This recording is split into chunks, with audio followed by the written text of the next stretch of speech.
हाँ, तो संगीत पर लग गया है अब विराम। और सभी दर्शकों को हमारा प्रणाम। अच्छा सुनो, उस समय से विद्यालय शिक्षा समिति हो रहा है। तुमको पता भी है क्यों का होता है? अपने जैसा बुड़बक समझे हो का? हमको सब पता है। तो सुनो ना प्यारी, तनी हमको भी बताओ इस समितिया के बारे में। अरे तो खाली बताए कि चल के दिखाए? अब बतावे के साथ साथ दिखा दोगी तो ज्यादा अच्छे से ना बात बुझाएगा। पहला बार कोनो अक्ल का बात किए हो तो चलो हम तुमको बताते हैं कि इस विद्यालय शिक्षा समिति का गठन कैसे होता है और ये समिति क्या क्या कार्य करती है और कि इसके सदस्य कौन कौन होते हैं। चलो तो चलो।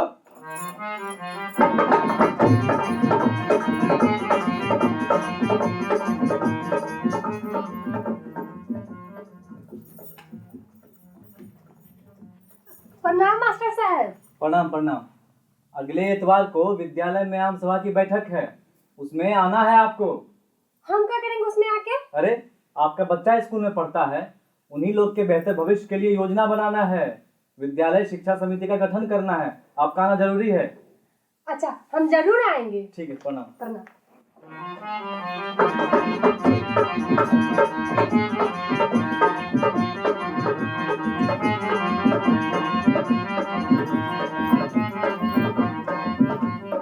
नमस्ते। जी नमस्ते मास्टर साहब, आइए बैठिए ना। नहीं नहीं, बैठेंगे नहीं। अगले इतवार को विद्यालय में आम सभा की बैठक है, उसमें आना है आपको।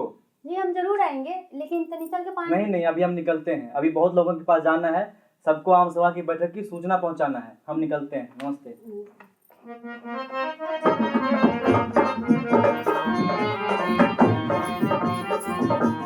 हाँ, तो गांव गांव जाकर मास्टर साहब लोगों को आम सभा की बैठक की सूचना देते हैं। अब देखिए कि आगे होता है क्या।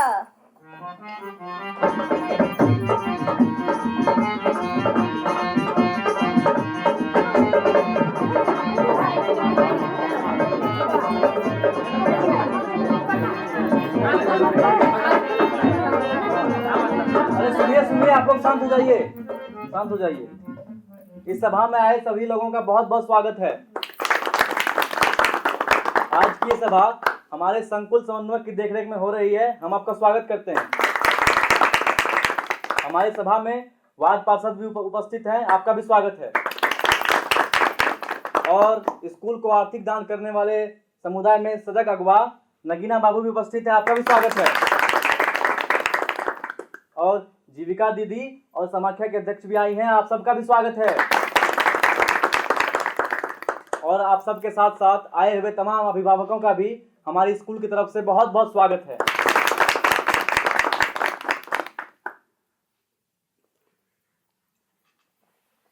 आप सबों को हमें बताते हुए बेहद खुशी हो रही है कि आज हम लोग अपने विद्यालय के संचालन के लिए और विद्यालय शिक्षा समिति का गठन करने वाले हैं। समिति का गठन हम लोग मिलकर ही करेंगे और एक दूसरे के राय से ही सदस्यों का चुनाव करेंगे। चुने हुए सदस्य सचिव का चुनाव करेंगे और इस समिति के पदेन अध्यक्ष वार्ड सदस्य होते हैं। सभा में उपस्थित हमारे वार्ड सदस्य श्री रमेश्वर प्रसाद जी यहाँ उपस्थित हैं, तो वो शिक्षा समिति के अध्यक्ष हुए।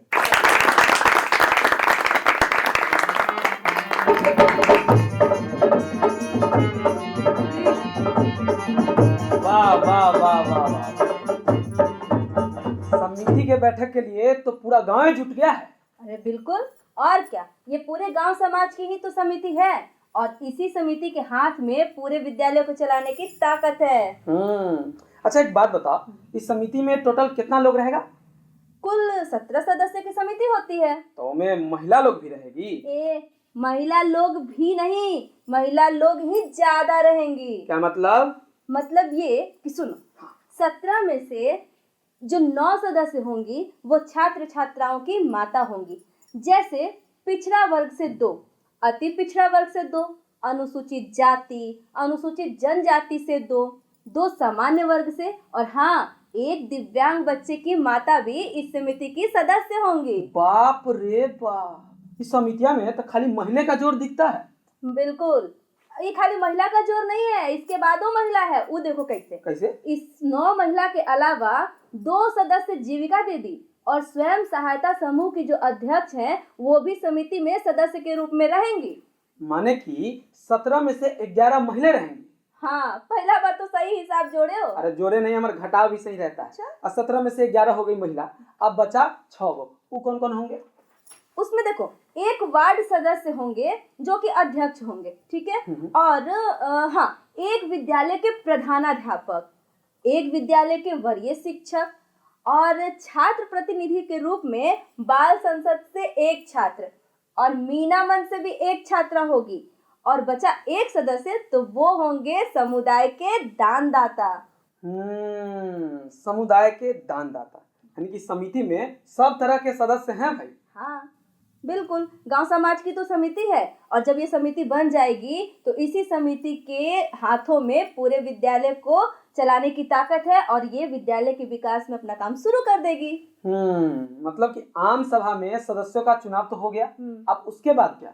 इसके बाद ये होगा कि सर्वसम्मति से, यानी कि सभी सदस्यों की बैठक से ही बहुमत से, सर्वसम्मति से एक सचिव का चुनाव होगा और उसके बाद ये सारी समिति के सदस्य विद्यालय के विकास में अपना काम शुरू कर देंगे। सुनो, हम तुमको शुरू में कहे थे ना कि बताने के साथ साथ दिखा दोगी तो ज्यादा अच्छा से बात बुझाता है। सो अब आगे का बात बताओ नहीं, दिखाओ। तो चलो, हम तैयार हैं। तो चलो चलो।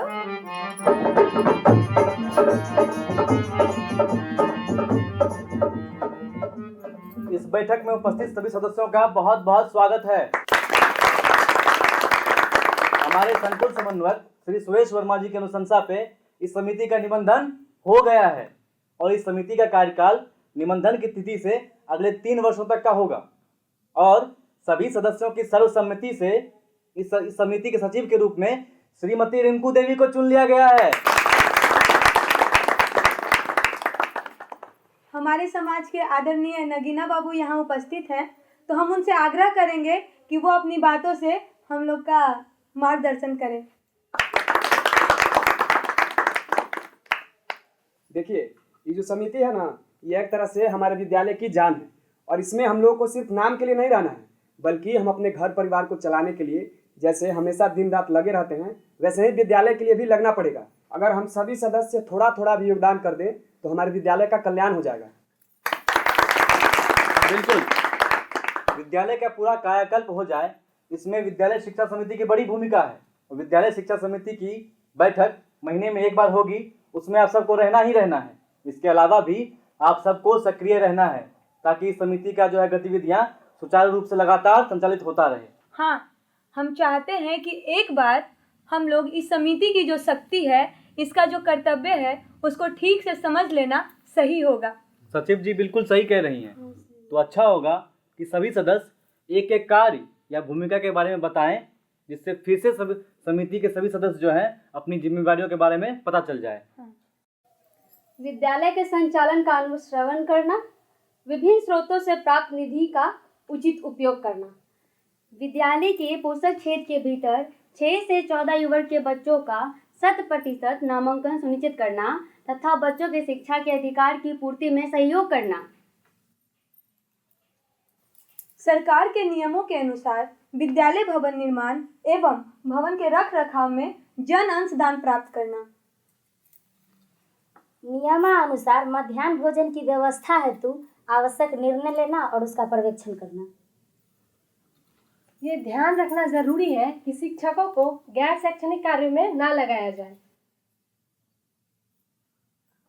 शिक्षकों के द्वारा लगातार अथवा आदतन अनुपस्थिति, उनके द्वारा बच्चों का अपमान, भेदभाव करने के बारे में समिति द्वारा समुचित अनुसंधान के बाद सक्षम प्राधिकार को प्रतिवेदन देना। वित्तीय वर्ष के प्रारंभ होने के कम से कम 2 माह पूर्व विद्यालय विकास योजना तैयार करना। समय समय पर जरूरत के हिसाब से दिए गए अन्य कार्य को भी करना है। वाह, हम सभी को अपने काम के बारे में अच्छे से पता है, लेकिन सिर्फ काम जानने से नहीं होगा, उसे करना भी होगा। बिल्कुल करेंगे। इन सारे कामों को अगर हम बढ़िया से करते हैं तो हमारा विद्यालय हमारे बच्चों के लिए स्वर्ग बन जाएगा। एकदम सही। पर ऐसा तब होगा जब हम सब अपने कार्य को पूरे पवित्र मन से करेंगे, और इसके लिए जरूरी है कि विद्यालय के विकास के लिए मिलने वाली राशि का एक एक पाई का उपयोग पूरी ईमानदारी से सिर्फ और सिर्फ विद्यालय के विकास के लिए ही करेंगे। और इसके लिए विद्यालय शिक्षा विकास निधि नाम से बैंक में खाता खुलवा लिया गया है। सचिव जी और प्रधानाध्यापक महोदय इस खाते का संयुक्त रूप से संचालन करेंगे, लेकिन एक एक सदस्य इसका एक एक पाई का हिसाब देख सकता है और जांच सकता है। सरकार से मिलने वाली राशि, चाहे समुदाय से मिलने वाले दान, इन सभी का अगर हम लोग उचित उपयोग करने लगे और 1 रुपया भी यदि नाजायज खर्च ना हो तो हमारा विद्यालय और विद्यालय की पढ़ाई ऊंचाई तक पहुंच जाएगी। हम लोग का ही बच्चा यहाँ पढ़ने आता है, स्कूल अच्छा होगा तो बच्चे अच्छे तैयार होंगे, बच्चे अच्छे होंगे तो समाज देश सब अच्छा होगा। हम लोगों को अपने जिम्मेदारी को पूरा करने के लिए पूरा जी जान लगाना होगा। तो आज की ये मीटिंग यहीं समाप्त होती है। आप लोग का बहुत बहुत शुक्रिया।